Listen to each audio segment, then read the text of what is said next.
Sector inmobiliario. Vamos a enfocarnos en España. Si queréis hablamos un poco en general, en global, pero no lo voy a hacer porque también se viene vídeos. Es que tengo 4 vídeos hablando de actualidad, pero de los distintos sectores en el tintero. Y entonces el de inmobiliario va a venir seguramente durante la primera semana de enero, que es el más importante. El Euribor cierra un 2022 de vértigo. Rompe el 3% y encarece las hipotecas 3.000 pavos, incluso un poquito más. Ya ha pasado hoy del 3%, si no me equivoco. Correcto, justo. Creo que sí. Entonces, si os fijáis, bueno, esto tenemos 2020.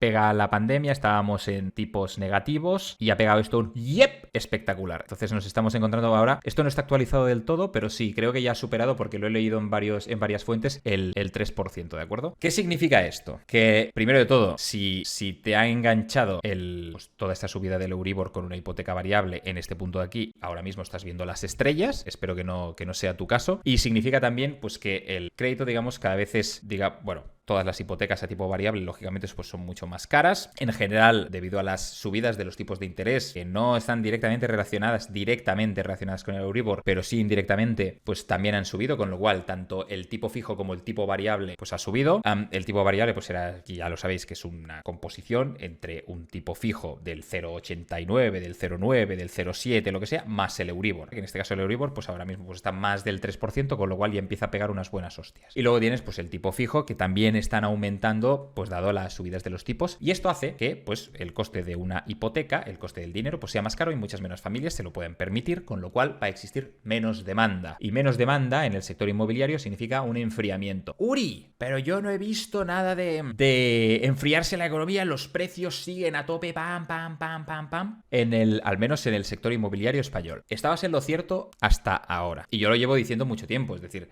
estamos, fíjate, como estáis viendo, en 2022, a fecha de hoy, tenemos una subida en los precios. Esto es el valor de una casa, ¿vale? De la vivienda. Entonces, en la línea verde tenéis hasta 5 años de antigüedad, es decir, viviendas relativamente nuevas, obra nueva, donde se incluye todo eso. Luego tenéis en esta azul más clarito lo que es la media, el precio medio de la vivienda, que más o menos está en línea con lo que dice Idealista, ahora lo veremos. Y luego tenéis también, con más de 5 años de antigüedad, es decir, lo que es ya segunda mano, pues también muy parecido a la media. Esto, o sea, obra nueva seguía subiendo, pero aquí ya vemos que se está enfriando el mercado. Aquí ya se está enfriando el mercado. Se viene un vídeo, como decía, donde hablo también de Estados Unidos, donde realmente, o sea, el frío es real en el sector inmobiliario americano. En España está tardando más, pero ya estamos viendo los primeros efectos. Y esto es importante porque hay que ver que estamos, en cuanto, por ejemplo, a viviendas que son relativamente nuevas, estamos en valores de 2011. Valores de 2011 o más allá. Es decir, estamos hablando de precios que están muy inflados. Y hay gente que dice, ya, pero no se prevé una caída, una corrección de los precios grande como en 2008. Por supuesto. Estamos hablando de crisis diferentes, estamos hablando de cosas totalmente diferentes, y con lo que pueda ocurrir en 2023 con los tipos en alto y todo lo que vaya, digamos, a sufrir la economía, pues repercutirá de una forma u otra en el mercado inmobiliario. Por supuesto, existirá menos demanda, como comentamos, y se va a enfriar, sobre todo en cuanto a compraventas, y entonces el precio pues empezará a descender. Se prevén pues correcciones suaves del 2, del 5%, del 10% en algún tipo de inmueble de segunda mano, etcétera, pero los inmuebles, digamos, de valor, aquellos que estén bien ubicados o obra nueva y tal, pues verán correcciones en el precio. Ahora bien, eso es si las cosas siguen tal y como están ahora, que nunca ha pasado en los últimos meses, siempre ha ido todo a peor y hemos tenido que hacer ajustes cada 2x3, nuevos reportes, nuevos titulares diciendo que lo que está ocurriendo pues hay que cambiarlo porque, o sea, lo que está ocurriendo, perdón, las previsiones que tenemos hay que cambiarlas porque esto va a peor, ¿no? Entonces, con las condiciones de hoy existe una corrección suave, pero si existe cualquier otro cisne negro dentro del mercado, ya sea China, ya sea Reino Unido, ya sea, yo que sé, dentro de Europa, Alemania, ya sea Estados Unidos, ya sea cualquier otra cosa que afecte al sector financiero, que sepamos que el sector financiero puede afectar directamente o indirectamente al sector inmobiliario español, al mercado inmobiliario. Entonces, que muchas veces, no, es que esto no puede ocurrir, es que esto tal, esto cual. Bueno, todo esto también se decía en 2008, no fue lo mismo, pero durante estos últimos años también ha ocurrido muchísimas cosas que nadie se las veía venir y que pueden ocurrir. Entonces, ahora vamos a responder un poco a la pregunta de si es buen momento o no para comprar en 2023. Esto es la página web de Idealista, donde nos dicen el precio metro cuadrado que existe hoy de media en España en diciembre del 22. Está, como veis, bastante más inflado que el precio que veíamos aquí de 1.740. ¿Por qué? Porque estos datos son los datos que existen en la plataforma de Idealista.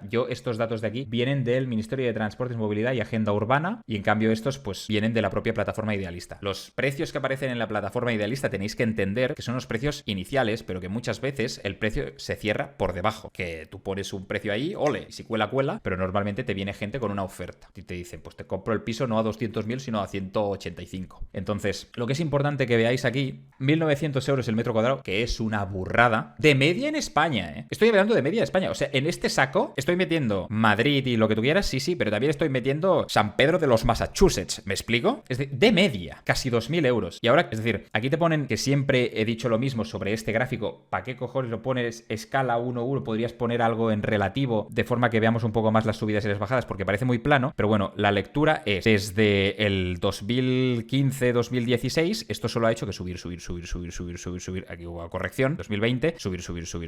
Es decir, desde los 1.500 aproximadamente hasta casi los 2.000. Es una subida de 3 pares de pelotas. Evolución frente a diciembre del 2021 del año anterior, un 5% de subida en un año. Y quiero que veáis esto. Esto es lo importante. Precio medio, España, 1.900. ¿Cuál es el máximo histórico registrado de media en España dentro de la plataforma Idealista? 2.000. Estamos allí. Estamos en datos del 2007, de la burbuja. Estamos en esos datos. Y la gente me sigue diciendo, no, es que, bueno, todavía hay oportunidades y tal, que es totalmente cierto. Hay oportunidades y son rentables, y si son rentables y te da el cash flow y te da el Excel y todo, adelante. Pero mucho cuidado. Estamos allí, ¿eh? Estamos allí. O sea, estamos en 2007. O sea, quiero que también lo tengamos en cuenta. Baleares es una auténtica burrada, que decía alguno. Baleares, 3.700. Es una auténtica barbaridad. Cataluña, 2.300. Lo que pasa que aquí, esto es por comunidad. Por ejemplo, ¿dónde tenemos a Madrid? Madrid comunidad, 3.122. Si vamos a ciudades, porque estos son comunidades. Si vamos a ciudades, alucináis. Madrid está en los 4.000, Barcelona está en los 4.000, San Sebastián está en los 4.000 y pico. Es una auténtica barbaridad. 4.000 y pico el metro cuadrado. 4.000 y pico el metro cuadrado. Hay gente que a veces... Bueno, yo alucino porque... A ver, calculadora, saco por aquí. 4.000, ¿vale? Esto en las grandes ciudades. Hay gente que cuando hice el vídeo de es mejor vivir de alquiler y comprar otras propiedades que te permitan vivir de rentas que comprar una casa de propiedad, se me lanzó al cuello con los precios. En las grandes ciudades, 4.000 euros. Quiero decir, ¿qué te vas a comprar? ¿Un piso de 80 metros cuadrados? Son 320.000 el piso. ¿Más gastos? Voy a ser...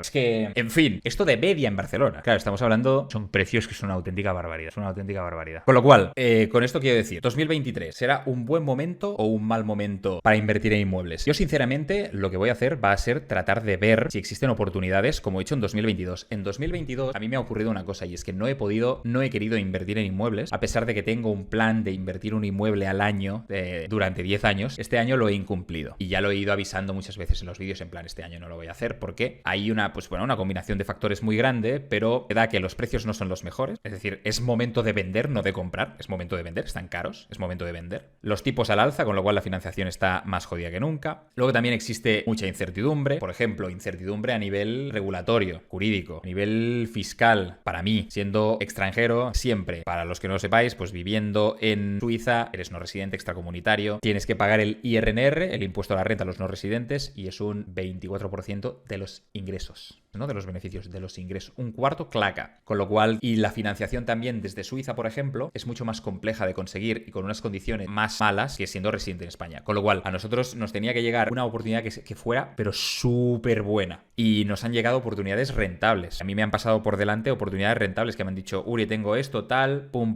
Y yo haciendo los números he dicho, es que teniendo esto, que es una oportunidad rentable y una buena oportunidad inmobiliaria, encima de la mesa se me presentaron otras oportunidades que no eran del sector inmobiliario.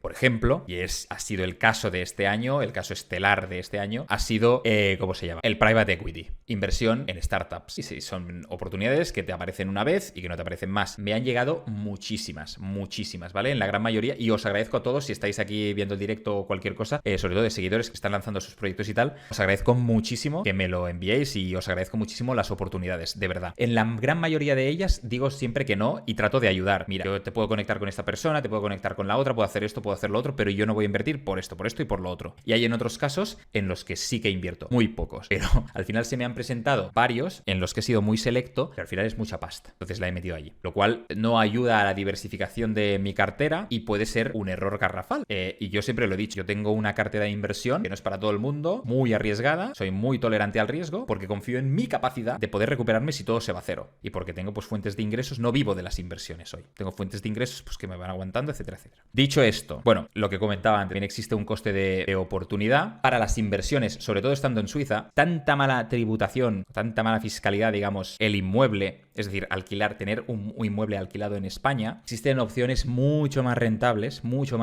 como por ejemplo la inversión en bolsa o la inversión en cripto. ¿Por qué? Desde el punto de vista fiscal, los rendimientos, las ganancias de la bolsa tributan al 0%, de cripto al 0%. Con lo cual puedes aprovechar pues este trance en el que estás en Suiza para hacer ese tipo de inversiones, para capitalizarte de esa forma y luego con el capital que tengas ya lo llevas a otro lado y con eso pues compras inmuebles. Entonces eso es un poco el tema. Yo en 2023 estaremos ahora muy atentos al mercado porque sí que consideramos que esto puede tener una pequeña corrección. Se verán, ya os digo, verán correcciones yo creo que suaves y tal, pero el tema también estará en la financiación, porque estaremos con los tipos muy altos. Con lo cual, bueno, seguimos estando en tipos relativamente bajos porque, a ver, hay que tener en cuenta que, por ejemplo, en México y en otras partes del mundo, el tipo de interés del 3%, del 2% fijo es una auténtica ganga. Tienen 13%, 15%, etcétera. Con lo cual es importante también saber esto. Dicho esto, no sé si hay muchos de vosotros por aquí que vais a realizar inversiones. Os leo de inmobiliario. ¿Habéis encontrado este año cosas potentes o no? Porque tengo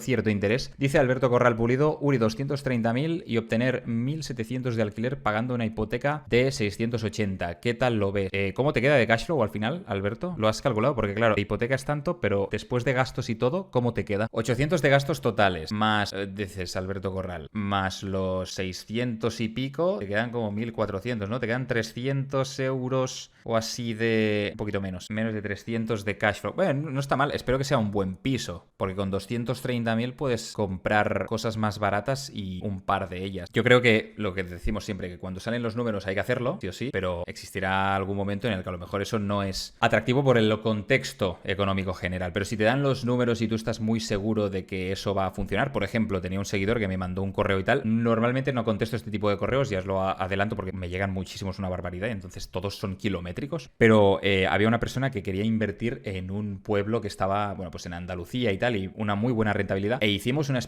yo hice una especie de estudio rápido de cuáles eran las inversiones previstas en ese pueblo en concreto, que ahora no recuerdo el nombre, pero cuáles eran las previsiones a futuro que existían en ese pueblo. Y al final concluimos que en 10 años nadie va a vivir allí. Y tenía una rentabilidad del 12%, del 13% o algo así. Nadie va a vivir allí. Con lo cual, a pesar de que hoy compres algo que pueda ser muy rentable, piensa también un poco en el futuro, es decir, un poco de contexto. Me pregunta Fernando Juncal, hola, ¿metes el dinero en el tercer pilar de Suiza? 3A o 3B, ambos no, en ninguno de ellos, porque lo estoy haciendo por mi lado. Dicen por aquí también José Manuel Pérez Rivas, piso con inquilinos en Málaga. Con inquilinos en Málaga, por 80.000, 600 euros al mes. Beneficio desde el primer día. Pues los inquilinos eran buen pagadores, pagados sin hipoteca. Bien, muy bien. O sea, al final hay que ver la rentabilidad del activo, no el... Pero bueno, no parecen números excesivamente malos. A ver, 600 al mes, 80.000 más gastos. No es una rentabilidad altísima. Bueno, está bien, está bien. Dicen por aquí Raquel Fernández, ¿tiene sentido abrir una sociedad al comprar y alquilar un piso si vives en UK? Al igual que tú, se evitarían más impuestos, ¿no? ¿Qué piensas? ¿Tiene sentido abrir una sociedad al comprar y alquilar? Raquel, sí, tiene sentido desde el primer inmueble, si estás fuera de la Unión Europea, del espacio económico europeo, tiene sentido abrir una sociedad. Piensa que la sociedad también tiene unos costes. Entonces, yo sé que a partir del segundo, si eres no residente extracomunitario, que será tu caso, ya te sale a cuenta. Pero bueno, depende mucho también de cuáles sean tus planes. ¿Planeas volver a España? ¿No planeas volver? Porque si planeas volver al cabo de 2 años, no lo hagas. Estás 2 años ahí pagando el IRNR, mientras te salga un cash flow positivo, aunque sea poquito, se va pagando solo y tal. Pero si debes quedarte más tiempo, entonces sí, plantéate una sociedad, sobre todo si vas a querer hacer más inversiones. Si vas a querer hacer 2, 3, 4, pues entonces ya con una sociedad, pues bien. Yo sí que lo recomiendo. Nosotros estuvimos a puntito de hacerlo, no lo hemos hecho. ¿Por qué? Gente, es que no puedo contarlo. Se viene por eso, se viene. Vamos a contar cositas.